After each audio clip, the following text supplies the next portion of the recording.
के राजा है यार, बहुत परेशान करना ना।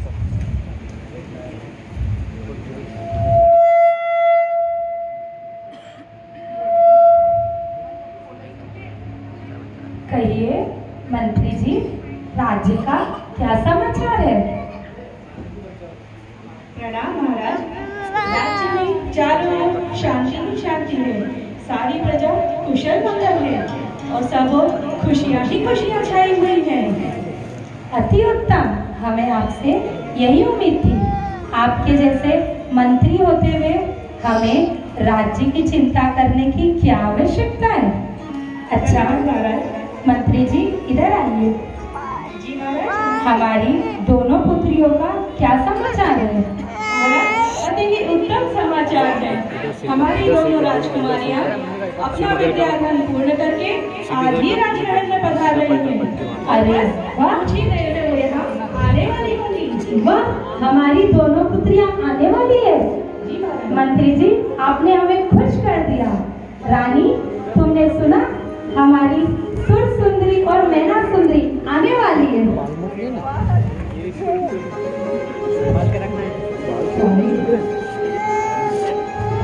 अरे महाराज, ये तो बड़ी अच्छी बात है। दोनों पुत्री के लिए वर देखने की आवश्यकता है। हाँ रानी, तुम ठीक कहती हो। अब हमें अपने दोनों पुत्रियों का विवाह का निर्णय ले लेना चाहिए। जी महाराज। सोने की छड़ी, चांदी की छड़ी, मोतियों की माला, नेक नामधर सूर सुंदरी दरबार में पधार रही है।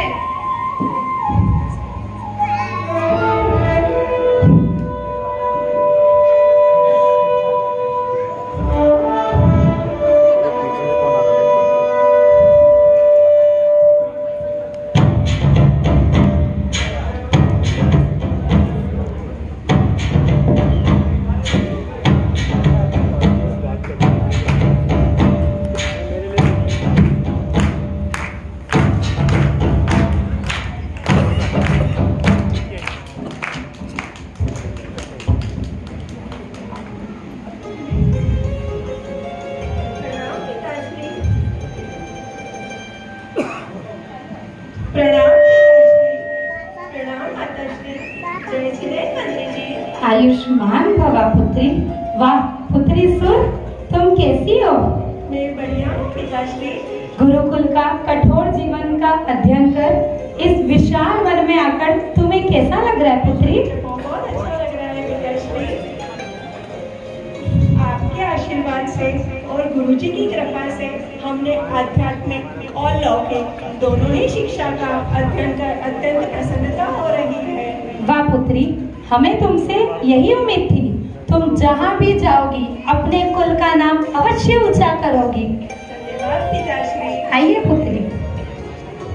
सोने की छड़ी, चांदी की छड़ी, मोतियों की माला, राजकुमारी मैना सुंदरी दरबार में पधार रही है। देखो कौन आया, पीछे से कौन आया।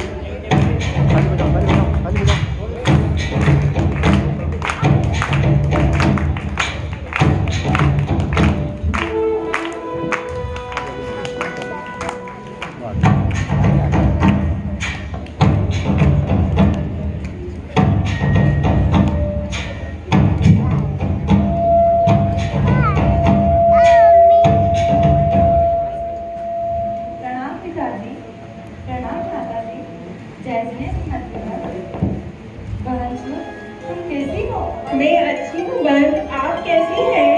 मैं भी अच्छी हूँ। वाह पुत्री मैना, तुम कैसी हो? मैं अच्छी हूँ। गुरुकुल से कठोर जीवन व्यतीत कर महल में आकर कैसा लग रहा है? वहाँ तुम्हें अपने पिता का स्मरण अवश्य हुआ होगा पुत्री। हाँ पिताजी, इतने वर्षों पश्चात आप सभी से मिलकर मुझे बहुत ही प्रसन्नता महसूस हो रही है पिताजी। अच्छा मैना और सुर, हमने आप दोनों के जीवन का एक निर्णय लिया है। हम चाहते हैं कि आप दोनों का विवाह करा दिया जाए। क्यों सुर, तुमने किसी राजकुमार को वर के रूप में पसंद किया है? हमने क्या कहूँ पिताश्री? क्यों पुत्री, तुम मुझसे कह सकती हो।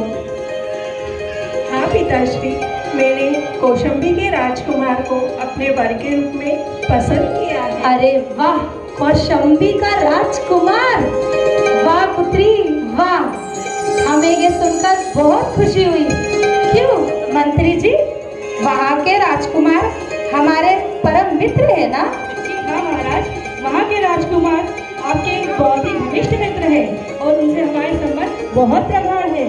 उच्च कुल और उच्च आचरण के कारण वे हमारी राजकुमारी के लिए अति ही उत्तम वर साबित होंगे। वाह पुत्री, तुम्हें हमने प्रसन्नित कर दिया है। क्यों रानी, तुम्हारी क्या विचार है? अरे वाह, वो राजकुमार हमारी राजकुमारी के लिए तो अति उत्तम है। अच्छा पुत्री मैना, क्या तुमने भी किसी राजकुमार को वर के रूप में पसंद किया है? पिताजी, आप ये क्या कह रहे हैं? कुलीन और शीलवती कन्याएं अपने वर का चयन स्वयं नहीं करती। उनके माता पिता, परिवारजन और गुरुजन जो भी निर्णय उनके लिए करते हैं वही उनके लिए सर्वोपरि होता है। बाकी कन्या के भाग्य और कर्म के अनुसार होता है। ये भाग्य कुछ नहीं होता है पुत्री, तुम जैसा चाहोगी तुम्हारा पिता तुम्हारे लिए वैसे ही करवाएगा। नहीं पिताजी, भाग्य किसी के टाले नहीं टलता। और ये शिक्षा मैंने अपने गुरुजन और जैन शास्त्रों से प्राप्त की है। बाकी आप जो निर्णय करेंगे वही सर्वोपरि होगा। आपका निर्णय ही सबसे सर्वोपरि होगा पिताजी। पुत्री, मैं चाहती हूँ कि तुम्हारे जीवन में कोई दुख ना आए, तुम हमेशा खुश रहो। मैं तुम्हारे लिए एक ऐसे वर का चुनाव करूँगा जो तुम्हें खूब प्रसन्न रखे पुत्री।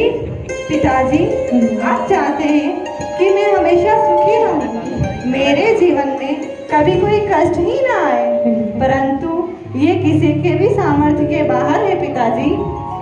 तुम मेरे सामर्थ्य को नहीं जानती हो मैना।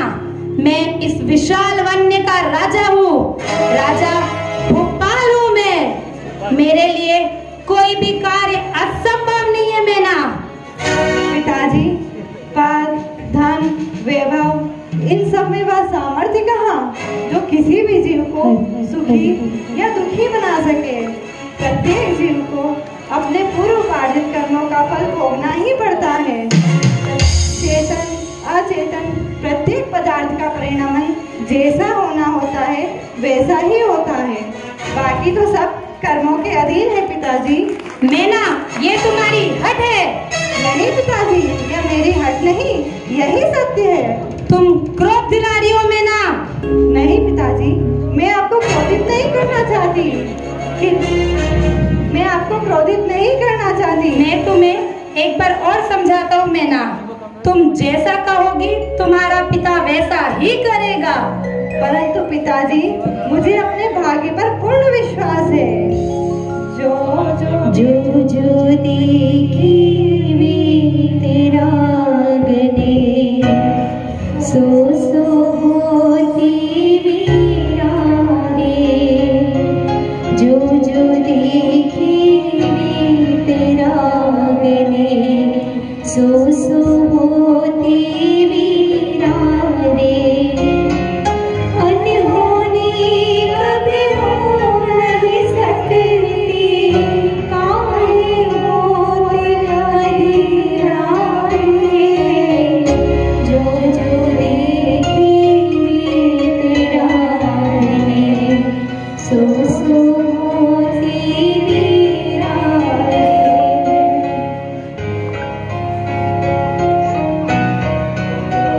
तुम्हारे भाग्य की डोर मेरे हाथ में है मैना। मैं अब तुम देखना, तुम्हारा विवाह एक ऐसे दुखी पुरुष से करूंगा जिसके साथ तुम वन वन की ठोकरें खाओगी, दर दर भटकोगी। तब तुम्हें समझ आएगा कि पिता से ज्यादा बलवान कोई नहीं होता है।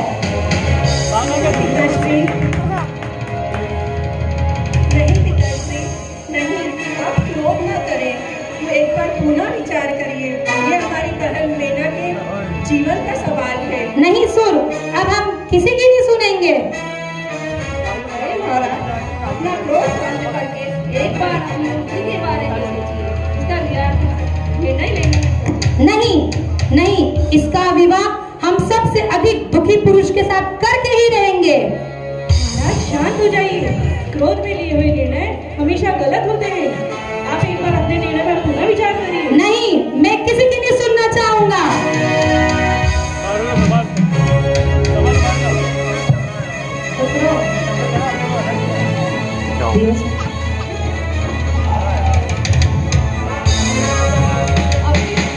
भक्ति और आराधना का मार्ग नहीं छोड़ते। वे जिन भक्ति करते हुए अपना समय जंगलों में बिताते हैं। मोक्ष की प्रेमी हमने कदमों से लड़ते देखे, मखमल पर चलने वाले भूमि पर सोते देखे, मखमल पर चलने वाले भूमि पर सोते मोक्षगामी, ऐसे तेसे पाल राजा मोक्षगामी, कर्मों ने सताया। मोक्ष की प्रेमी हमने कर्मों से लड़ते देखे, मखमल पर चलने वाले भूमि पर सोते देखे। मंत्री जी,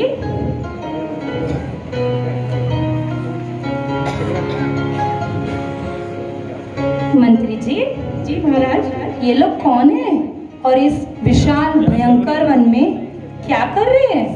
जाइए और जाकर पता लगाइए। जी महाराज, मैं अभी पता लगाता हूँ।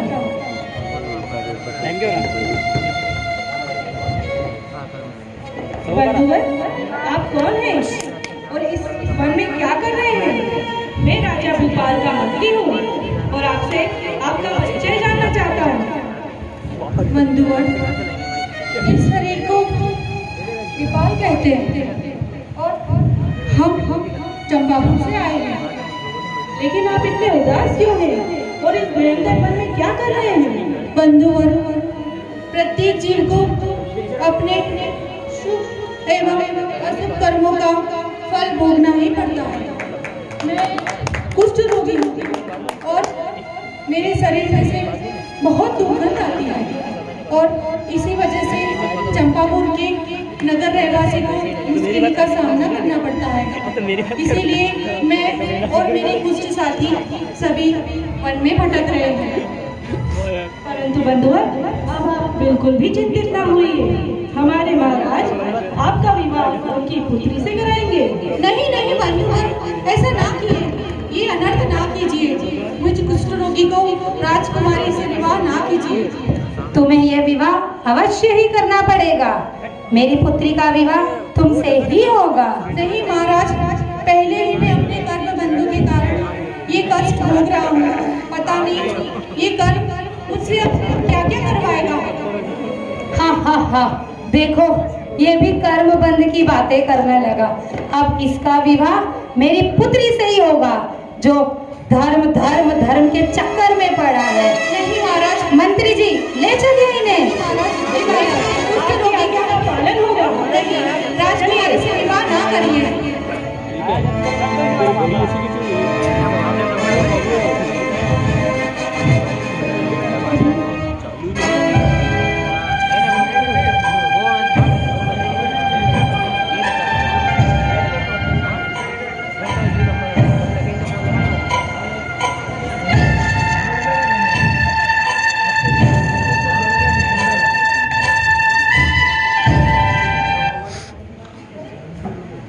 ब्याह हुआ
भाग्योदय जब आएगा।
जब आएगा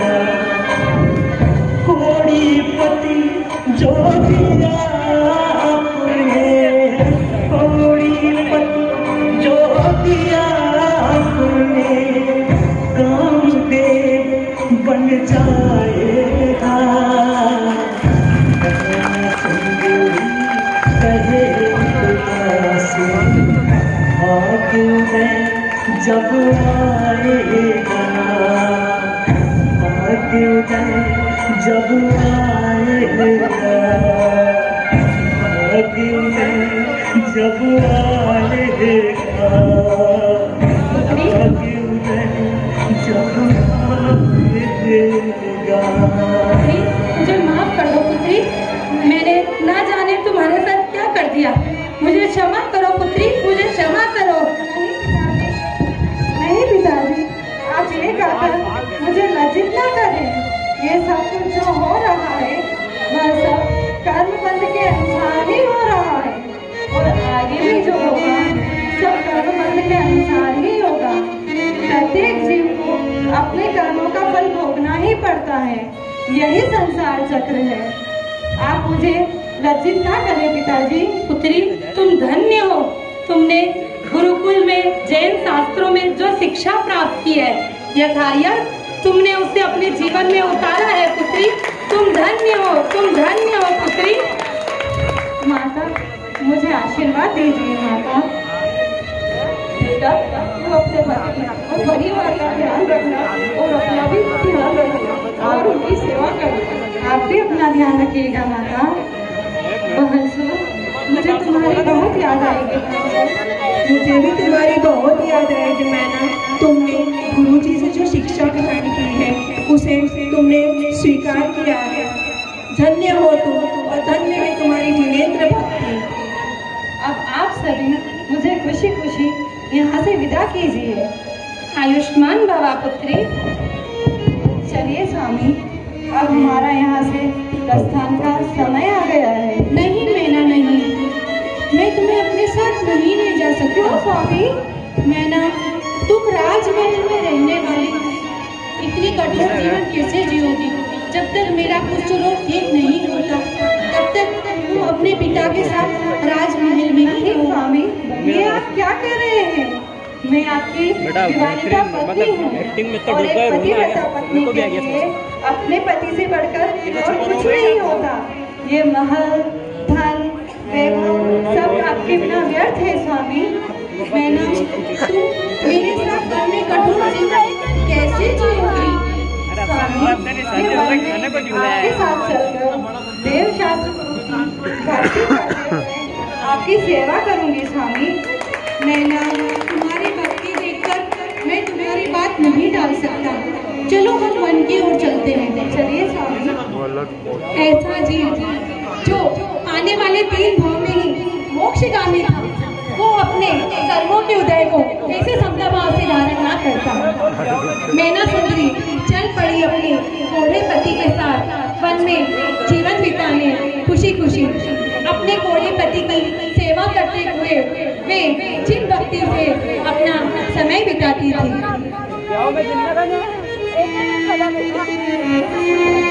स्वामी, मेरे मन में एक विचार आया है स्वामी। कहो मैना।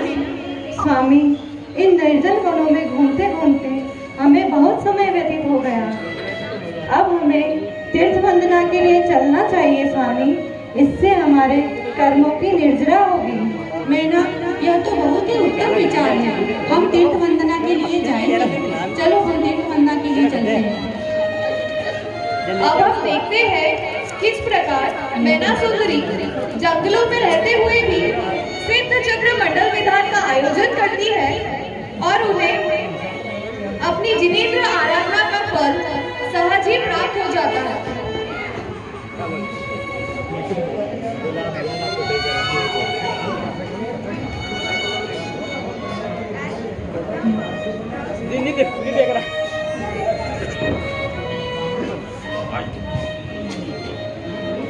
तीर्थ करने चली सती निज पति का कुष्ठ मिटाने को।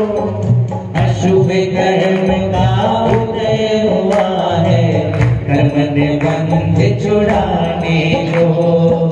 तीर्थ करने चली सती निज पति का कुष्ठ मिटाने को। अशुभ कर्म का उदय हुआ है, कर्म निबंध छुड़ाने को। तीर्थ करने चली सती।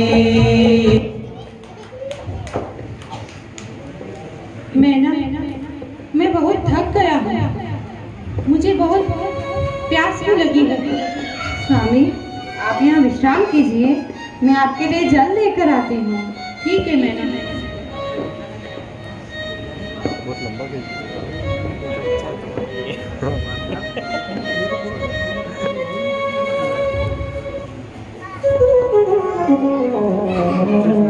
स्वामी, ये लीजिए, जल ग्रहण कीजिए।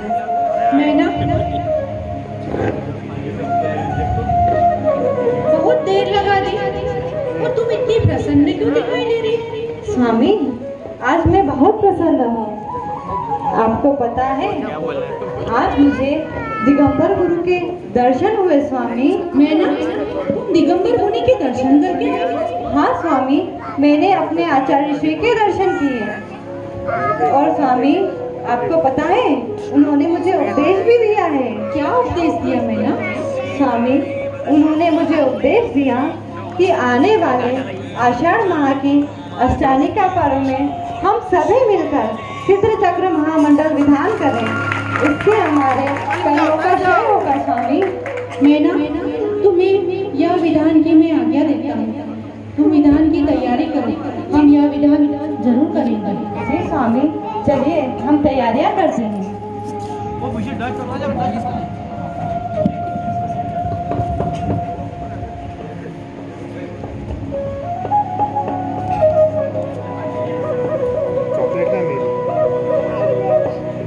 बैठिए स्वामी।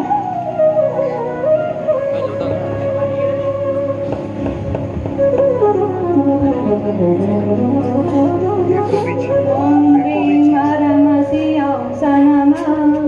ओम ह्रीं परमशिवाय नमः।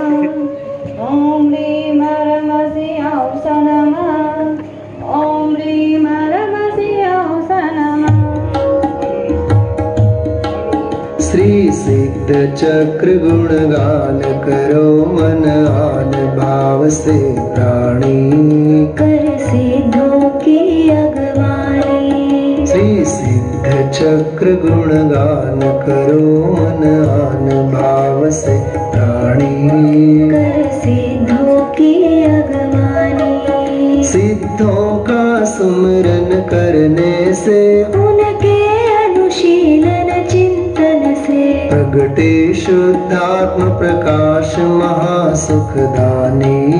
पाओगे शिव रजधानी। श्री सिद्ध चक्र गुणगान करो मन आन भाव से प्राणी कर सिद्धों की अगवानी।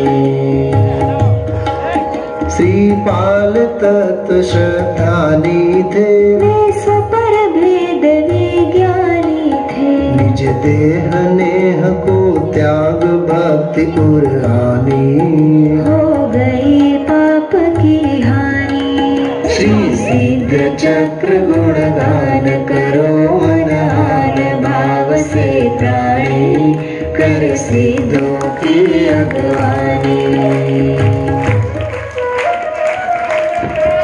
की जय। देखो ये चमत्कार हो गया, मेरा दुष्ट रोग ठीक हो गया। देखिए चमत्कार हो गया, आप तो पूरी तरह से ठीक हो गए स्वामी। हाँ मैना, देखो यह तुम्हारे सिद्ध चक्र विधान का ही चमत्कार है। हाँ स्वामी, हमारे भगवान का चिंतन मनन सुमरन करने से यह लौकिक सुख सुविधाएं तो सहज ही प्राप्त हो जाती है स्वामी। सही कहा मैना तुमने।